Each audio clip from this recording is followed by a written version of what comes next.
Ketika Anda hidup, saya bikin persamaannya, Anda menjalani kehidupan, maka Anda akan menjalani aktivitas di level manapun kehidupan Anda. Entah itu level sebagai individual kehidupannya, atau sosial, dengan masyarakat, lingkup keluarga, dan seterusnya. Maka Anda pasti beraktivitas. Setiap aktivitas persamaannya akan berhadapan dengan ujian untuk meningkatkan mutu kehidupan. Sekarang perhatikan.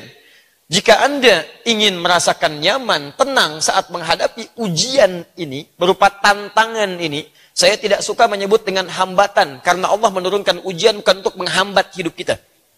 Tapi menantang kita, di-challenge kita oleh Allah. Ayo nih, saya mau tingkatkan mutu hidup Anda, mau nggak? Saya bukan ingin hambat Anda. Kalau ingin bertahan di situ, silahkan, saya nggak akan uji. Kalau pengen terus di SD, nggak naik-naik, silahkan aja. Nggak akan dikasih ujian, terus saja di SD. Silahkan, kan? Tapi hadirkan tantangan.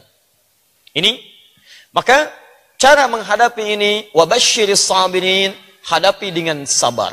Maka orang yang bisa menghadapi ini dengan sabar, dahsyatnya, dia bukan gelisah ketika datang ujian. Hebatnya, dia malah gembira dengan datangnya ujian. Gembira. Umumnya kalau gembira itu perasaannya senang atau gelisah? Senang. Umumnya positif atau negatif? Jadi bagi orang sabar, ujian itu positif, bukan negatif. Makanya gembira dia. Sekarang cek teman-teman sekalian. Berapa kali kegembiraan hadir ketika Allah hadirkan ujian dalam kehidupan Anda? Pernah nggak punya perasaan gembira ketika sandal Anda hilang di masjid? Pernah nggak punya perasaan gembira ketika gaji Anda telat misalnya 3 hari? Pernah nggak ibu punya perasaan gembira ketika uang belanja tertahan 1 pekan? Bisa? Ada nggak perasaan itu? Atau jangan-jangan kita banyak mengeluhnya?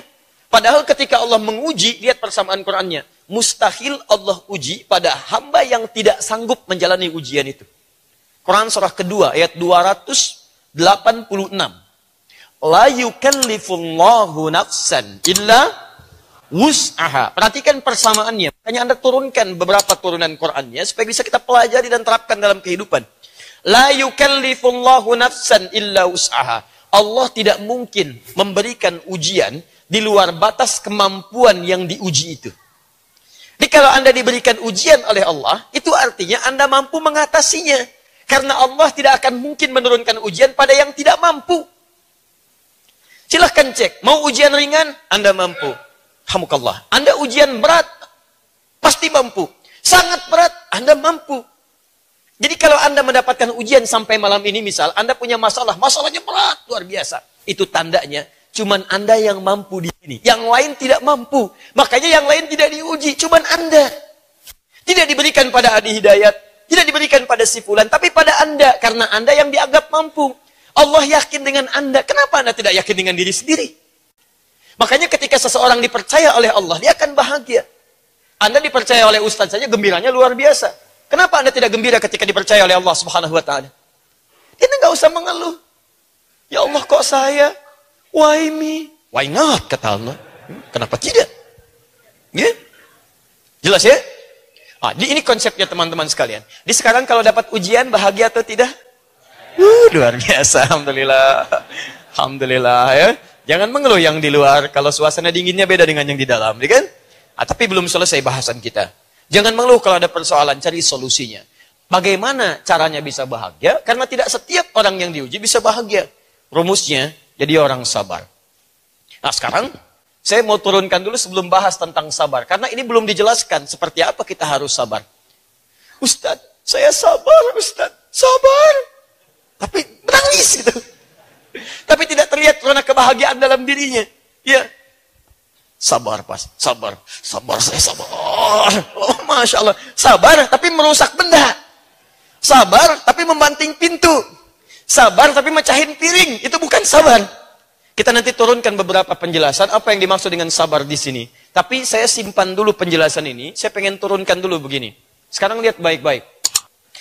Allah turunkan dulu keterangan pada kita, kenapa Anda mesti sabar menjalani aktivitas ini. Apa manfaat dari sabar, apa keutamaannya. Nanti kita kaitkan dengan Al-Quran, baru kita bahas di akhir bagaimana cara sabar itu. Perhatikan baik-baik. Ketika Anda sabar, dalam menghadapi tantangan kehidupan, teman-teman sekalian, maka ternyata disebutkan oleh Al-Quran, Kenapa orang sabar ini begitu gembira? Karena dia tahu sabar itu bisa mendekatkan seseorang dengan Allah Subhanahu wa taala. Buka Quran surah kedua Al-Baqarah ayat 153.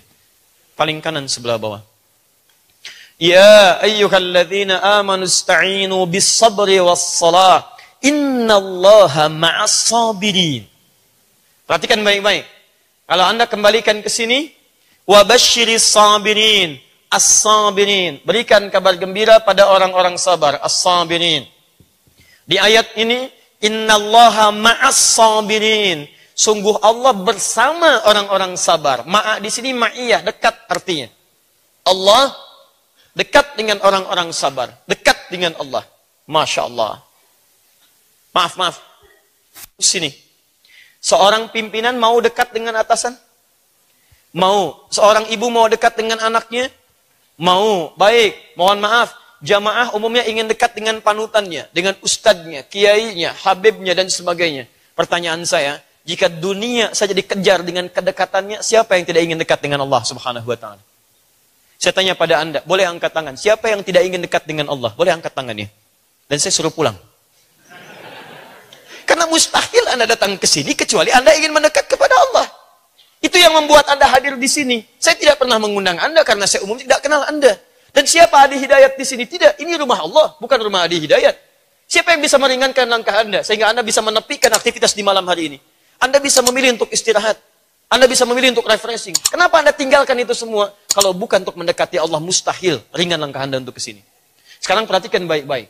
Jadi ketika Allah berikan ujian pada kita dan diminta kita untuk sabar, ternyata Masya Allah, hadiah utama yang pertama adalah hadiah utamanya, sabar ini ternyata akan mendekatkan Anda dengan Allah Subhanahu wa taala.